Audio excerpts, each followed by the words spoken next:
নমস্কার, কলমের গল্পে আপনাদের আবারও স্বাগত জানাই।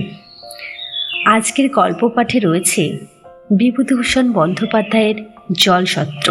আপনারা কলমের গল্প চ্যানেলে নতুন হয়ে থাকলে অবশ্যই চ্যানেলটি সাবস্ক্রাইব করে আমাদের পাশে থাকবেন। শুরু করতে চলেছি আজকের গল্প, বিভূতিভূষণ বন্দ্যোপাধ্যায়ের জলসত্র।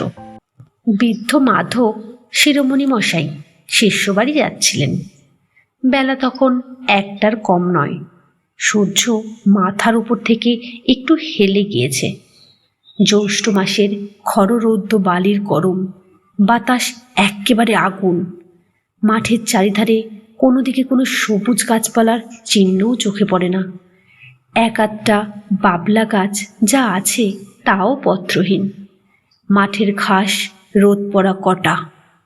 ব্রাহ্মণের কাপড় চোপড় গরম হাওয়ায় আগুন হয়ে উঠল, আর গায়ে রাখা যায় না। এক একটা আগুনের ঝলকের মতো দমকা হাওয়ায় গরম বালি উড়ে এসে তার চোখে মুখে তীক্ষ্ণ হয়ে বিঁধছিল। জ্যৈষ্ঠ মাসের দুপুরবেলা এ মাঠ পার হতে যাওয়া যে ইচ্ছে করে প্রাণ দিতে যাওয়ার সামিল, এ কথা নবাবগঞ্জের বাজারে তাঁকে অনেকে বলেছিল। তবুও যে তিনি কারুর কথা না শুনে জোর করেই পেরুলেন, সে কেবল বোধহয় কপালে দুঃখ ছিল বলেই। পশ্চিম দিকে অনেক দূর একটা উলুখড়ের ক্ষেত গরম বাতাসে মাথা দোলাচ্ছে। যেদিকে চোখ যায় সেদিকেই কেবল চকচকে খরবালির সমুদ্র। ব্রাহ্মণের ভয়ানক তৃষ্ণা পেল। গরম বাতাসে শরীরের সব জল যেন শুকিয়ে গেল। জিভ জড়িয়ে আসতে লাগলো। তৃষ্ণা এত বেশি হলো যে সামনের ডোবার পাতা পচা কালো জল পেলেও তা তিনি আগ্রহের সঙ্গে পান করেন। কিন্তু নবাবগঞ্জ থেকে রতনপুর পর্যন্ত 4.5 ক্রোশ বিস্তৃত এই প্রকাণ্ড মাঠটার মধ্যে যে কোথাও জল পাওয়া যায় না, তা তো তাকে কেউ কেউ বাজারেই বলেছিল। এ কষ্ট তাকে ভোগ করতে হবেই। ব্রাহ্মণ কিন্তু ক্রমেই ঘেমে নিয়ে উঠতে লাগলেন। তার কান দিয়ে নাক দিয়ে নিঃশ্বাসের যেন আগুনের ঝলক বেরোতে লাগলো। জিভ জোর করে চুষলেও তা থেকে আর রস পাওয়া যায় না, ধুলোর মতো শুকনো। চারিদিকে ধুধু মাঠ, খররৌদ্রে যেন নাচছে। চকচকে বালি রাশি রোদ ফিরিয়ে দিচ্ছে। মাঝে মাঝে ছোট্ট ছোট্ট ঘূর্ণি হাওয়া গরম বালি ধুলোকুটো উড়িয়ে নাকে মুখে নিয়ে এনে ফেলছে। অসহ্য পিপাসায় তিনি চোখে ধোঁয়া ধোঁয়া দেখতে লাগলেন। মনে হতে লাগলো একটু ঘন সবুজ মতো যদি কোনো পাতাই পাই তাহলে চুষি। জীবনে তিনি যত ঠান্ডা জল খেয়েছিলেন তা এইবার তাঁর একে একে মনে আসতে লাগলো। তাঁর বাড়ির পুকুরের জল কত ঠান্ডা, পাহাড়পুরের কাছারির ইদারার জল সে তো এক্কেবারে বরফ। কবে তিনি শিষ্যবাড়ি গিয়েছিলেন, বৈশাখ মাসের দিন তারা তাকে বড় সাদা কাঁসার ঘুঁটি করে নতুন কলসির জল খেতে দিয়েছিল। সে জল এক্কেবারে হিম। খাবার সময় দাঁত কনকন করে। আচ্ছা, এখন যদি সেই রকম এক ঘুঁটি জল কেউ তাকে দেয়? তাঁর তৃষ্ণাটা হঠাৎ বেড়ে গিয়ে বুকের কলজে পর্যন্ত যেন শুকিয়ে উঠল। এ মাঠটাকে এই অঞ্চলে বলে কচুচুষির মাঠ। তাঁর মনে পড়ল তিনি শুনেছিলেন এ জেলার মধ্যে এত বড় মাঠ আর নেই। আগে আগে অনেকে নাকি বৈশাখ জ্যৈষ্ঠ মাসের দুপুরে এ মাঠ পার হতে গিয়ে সত্যি প্রাণ হারিয়েছে। গরম বালির ওপর তাদের নির্জীব দেহ লুটিয়ে পড়ে থাকতে দেখা গিয়েছে। অসহ্য জল তৃষ্ণায় তারা আর চলতে অক্ষম হয়ে গরম বালির উপর ছটফট করে প্রাণ হারিয়েছে। সত্যিই তো, এখনো তো 2 ক্রোশ দূরে গ্রাম।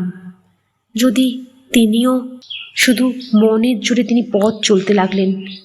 এই পথ হাঁটার শেষে কোথায় যেন এক ঘুঁটি ঠান্ডা কনকনে হিমজল তাঁর জন্যকে রেখে দিয়েছে। পথ হাঁটার বাজি জিতলে সেই জল ঘুঁটিটাই যেন তার পুরস্কার। এই ভেবেই তিনি কলের পুতুলের মতো চলছিলেন। 8 ক্রোশ টাক পথ চলে উলুখড়ের বনটা ডাইনে ফেলেই দেখলেন বোধ হয় আর আধক্রোশ পথ দূরে একটা বড় বট গাছ। গাছটার তলায় কোনো পুকুর হয়তো থাকতে পারে, না থাকে ছাওয়াও তো আছে। বটতলায় পৌঁছে দেখলেন একটা জল সত্র, 4-5টা নতুন জ্বালায় জল, একপাশে এক রাশি কচি ডাব, এক ধামা ভিজে ছোলা, একটা বড় জায়গায় অনেকটা নতুন আখের গুড়, একটা ছোট ধামায় ধামা বাতাসা, বাঁশের চেরা একটা খোল কাটার দড়ি দিয়ে আর একটা বাঁশের খুঁটির গায়ে বাঁধা। একজন জালা থেকে জল উঠিয়ে চেরা বাঁশের খোলে ঢেলে দিচ্ছে, আর লোকে বাঁশের খোলের এ মুখে অঞ্জলি পেতে জল পান করছে। গাছতলায় যারা বসেছিল ব্রাহ্মণ দেখে শিরোমণি মশাইকে তারা খুব খাতির করলে। একজন জিজ্ঞাসা করলে, ঠাকুর মশাইয়ের আগমন হচ্ছে কোথা থেকে? একজন বলল, আহা, সে কথা রাখো, বাবা ঠাকুর আগে ঠান্ডা হন। শিরোমণি মশাই যেখানে বসলেন সেখানে প্রকাণ্ড বটগাছটা প্রায় 2-3 বিঘা জমি জুড়ে আছে। হাতির সুরের মতো লম্বা ঝুড়ি চারিদিকে নেমেছে। একজন তাকে তামাক সেজে দিয়ে একটা বটপাতা ভেঙে নিয়ে এলো নল করবার জন্য। আহ, কি ছিড়ছিড়ে হাওয়া! এই অসহ্য পিপাসা ও গরমের পর এমন ঠান্ডা ঝিরঝিরে বাতাসও তৈরি তামাকে তার তৃষ্ণাও যেন অনেকটা কমে গেল। তামাক খাওয়া শেষ হলো। একজন বললে, ঠাকুর মশাই হাত পা ধুয়ে ঠান্ডা হন, ভালো সন্দেশ আছে ব্রাহ্মণদের জন্য আনা, সেবা করে একটু জল খান, এই রোদ্রে এখন আর যাবেন না, বেলা পড়ুক। তারপর শিরোমণি মশাই জিজ্ঞাসা করলেন, এ জলসত্র কাদের? আগে ওই আমডোবের বিশ্বাসদের, সীমন্ত বিশ্বাস আর নিতাই বিশ্বাস নাম শুনেছেন? শিরোমণি মশাই বললেন, বিশ্বাস? সদকোপ? আগে না, কলু। সর্বনাশ! নতুন মাটির জ্বালা ভর্তি জল ও কচি ডাবের রাশি দেখে পিপাসার্থ শিরোমণি মশাই যে আনন্দ অনুভব করেছিলেন তা তাঁর এক মুহূর্তে কর্পূরের মতো উবে গেল। কলুর দেওয়া জলসত্রে তিনি কি করে জল খাবেন? তিনি নিজে এবং তাঁর বংশ চিরদিন অশুদ্ধে প্রতিগ্রাহী। আজকে তিনি ভাগ্যে কথাটা জিজ্ঞাসা করেছিলেন, নইলে এক্ষুনি তো। শিরোমণি মশাই জিজ্ঞাসা করলেন, এ জলসত্র কতদিনের দেওয়া? তা আজ প্রায় 15-16 বছর হবে। সীমন্ত বিশ্বাসের বাপ তারাচাঁদ বিশ্বাস এই জলসত্র বসিয়ে যায়। সে হয়েছিল কি বলি শুনুন। বলে লোকটা সেই কাহিনী বলতে আরম্ভ করলেন। আমডোবের তারাচাঁদ বিশ্বাস যখন ছোট, 14-15 বছর বয়স, তখন তার বাপ মারা যায়। সংসারে কেবল 9-10 বছরের একটি বোন ছাড়া তারাচাঁদের আর কেউ ছিল না। ভাই বোনে মাথায় করে কলা, বেগুন, কুমড়ো এইসব হাটে বিক্রি করত, এতেই তাদের সংসার চলত। সেবার বৈশাখ মাসের মাঝামাঝি তারাচাঁদ ছোট্ট বোনটিকে নিয়ে নবাবগঞ্জের হাটে তালশাঁস বিক্রি করতে গিয়েছিল। ফেরবার সময় তারাচাঁদ মাঠের আর কিচ্ছু ঠিক পায় না। নবাবগঞ্জ থেকে রতনপুর পর্যন্ত এই মাঠটা 4.5 ক্রোশের বেশি হবে তো কম নয়। কোথাও একটা গাছ পর্যন্ত নেই। বৈশাখ মাসের দুপুর রোদে মাঠ বেয়ে আসতে তারাচাঁদের ছোট্ট বোনটা অবসন্ন হয়ে পড়ল। তারাচাঁদের নিজের মুখে শুনেছি, ছোট্ট বোনটি মাঠের মাঝামাঝি এসে বললে, দাদা, আমার বড় তেষ্টা পেয়েছে, জল খাবো। তারাচাঁদ তাকে বোঝালে, বললে, একটু এগিয়ে চল, রতনপুরের কৈবত্যপাড়ায় জল খাওয়াবো। সেই একটু এগিয়ে মানে 2 ক্রোশের কম নয়। আর খানিকটা এসে মেয়েটার তেষ্টায় রোদে অবসন্ন হয়ে পড়ল। বারবার বলতে লাগলো, ও দাদা, তোর 2টি পায়ে পড়ি, দে আমায় একটু জল। তারাচাঁদ তাকে কোলে তুলে নিয়ে এই বটগাছটার ছায় নিয়ে এসে ফেললে। ছোট্ট মেয়েটা তখন আর কথাই বলতে পারছে না। তারাচাঁদ তার অবস্থা দেখে তাকে নামিয়ে রেখে ছুটে জলের সন্ধানে গেল।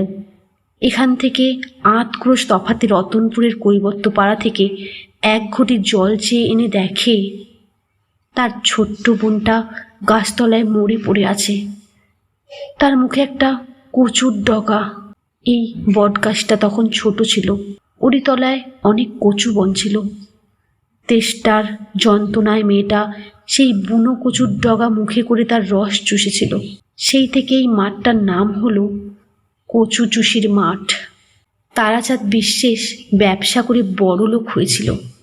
শুনেছি নাকি তার সে বোন তাকে স্বপ্নে দেখা দিয়ে বলতো, দাদা, ওই মাঠের মধ্যে সকলের জল খাবার জন্যে তুই একটা জলসত্র করে দে। তাই তারাচাঁদ বিশ্বাস এখানে এই বটগাছ পিতিষ্ঠে করে জলসত্র বসে গেছে। সে আজ 15-16 কি 20 বছরের কথা হবে। ঠাকুরমশাই, কচুচুষির মাঠের জলসত্র এদিকে সকলেই জানে। বলবো কি বাবা ঠাকুর, এমনও শুনেছি যে মাঠের মধ্যে জল তেষ্টায় বেঘুরে পড়ে ঘুরপাক খাচ্ছে এমন লোক নাকি কেউ কেউ দেখেছে। একটা ছোট্ট মেয়ে মাঠের মধ্যে দাঁড়িয়ে বলছে, ওগো, আমি জল দেব, তুমি আমার সঙ্গে এসো। লোকটা তার কাহিনী শেষ করলে তারপর বললে, সত্যি মিথ্যে জানি না ঠাকুরমশাই, লোকে বলে তাই শুনি। বৈশাখ মাসের দিন ব্রাহ্মণের কাছে মিথ্যে বলে কি শেষকালে। লোকটা 2 হাতে নিজের কান মলে কপালে 2 হাত ঠেকিয়ে এক প্রণাম করলে। বেলা পড়ে এলো। কত লোক জলসত্রে আসতে যেতে লাগলো। একজন চাষা পাশের মাঠ থেকে নাঙল ছেড়ে বটতলায় উঠল। ঘেমে সে নিয়ে উঠেছে। একটু বিশ্রাম করে সে তৃপ্তির সঙ্গে ছোলা, গুড় আর জল খেয়ে বসে গল্প করতে লাগলে। এক বুড়ি অন্য গ্রাম থেকে ভিক্ষা করে ফিরছিল। গাছতলায় এসে সে ঝুলি নামিয়ে একটু জল চেয়ে নিয়ে হাত পা ধুলে। একজন বললে, আদুলের মা, একটা ডাব খাবা? আদুলের মা এক গাল হেসে বললে, তা দাও দিকি মোরে, আজ একটা খাই, মরবো তো খেয়েই মরি।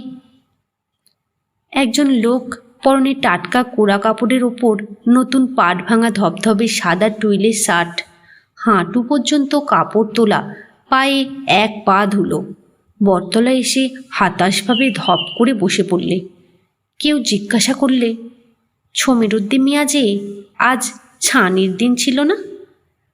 ছমিরুদ্দি সম্পূর্ণ ভদ্রতা সঙ্গত নয় এইরূপ একটি বাক্য উচ্চারণ করে ভূমিকা ভেদে তার মোকদ্দমার একটি সংক্ষিপ্ত ইতিহাস বর্ণনা করে গেল এবং যে উকিলের হাতে তার কেস ছিল তার সম্বন্ধে এমন কতকগুলো মন্তব্য প্রকাশ করল যে তিনি সেখানে উপস্থিত থাকলে ছমিরুদ্দির বিরুদ্ধে আর একটা কেস হতো।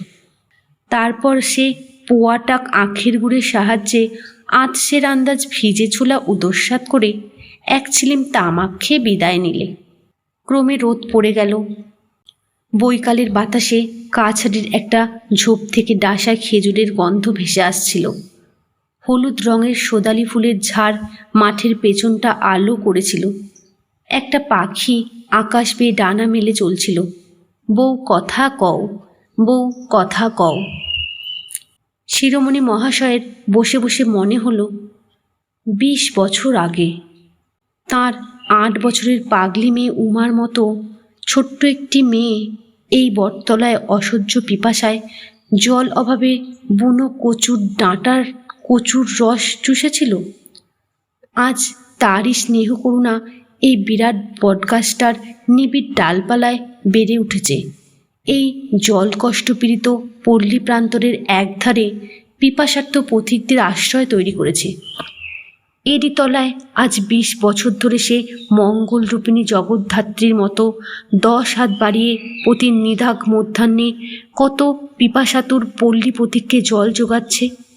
চারিধারে যখন সন্ধ্যা নামে, তপ্ত মাঠ যখন ছায়া শীতল হয়ে আসে, তখনই কেবল সমস্ত দিনের পরিশ্রমের পর সে মেয়েটি অস্ফুট জ্যোৎস্নায় শুভ্র আঁচল উড়িয়ে কোনো অজ্ঞাত ঊর্ধ্বলোকে তার নিজের স্থানটিতে ফিরে চলে যায়। তার পৃথিবীর বালিকা জীবনের ইতিহাস সে ভোলেনি। যে লোকটা জল দিচ্ছিল তার নাম চিনিবাস, যাতে সৎকোপ। শিরোমণি মশায় তাকে বললেন, ও হে বাপু, তোমার ওই বড় ঘটিটা বেশ করে মেজে 1 ঘটি জল আমায় দাও। আর ব্রাহ্মণের জন্য আনা সন্দেশ আছে বললে না? গল্পটি এখানেই শেষ হচ্ছে। নমস্কার। গল্পটি ভালো লাগলে অবশ্যই একটি লাইক, কমেন্ট এবং শেয়ার করে আমাদের পাশে থাকবেন। দেখা হচ্ছে আরেকটি নতুন গল্প নিয়ে। ভালো থাকবেন, গল্পের মাঝে থাকবেন।